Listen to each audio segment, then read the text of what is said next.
Yeah.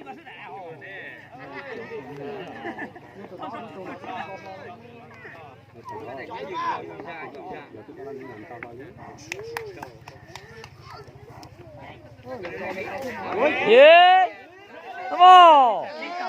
Wow. Ủa hay mà tụi mẫu hay đà. Cho nó chị hay nè.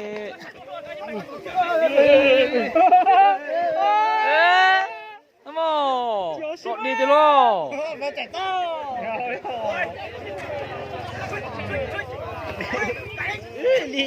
Yeah. Nhưng mọi người hay chưa bự.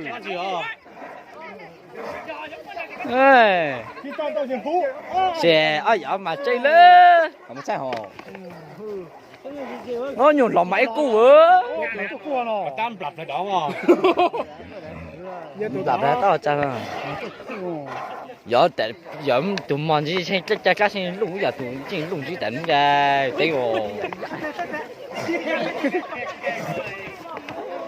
giờ tụi tao đã chịu khó tụi tụi giờ tụi tao nó đọc kỹ tụi nó là chúng là đây chế bên này khó khi nào khó khi nào nó đâu nào tôi giờ kỹ tôi nãy tôi cho hay nói giờ nhau với tụi mình cho chứ nhớ tụi mình cho tụi ấy thì ta tụi mà nãy chính đâu hay mà nhưng mà để ta khó cân khó mà nó tụi nó là tụi nó tụi nó tụi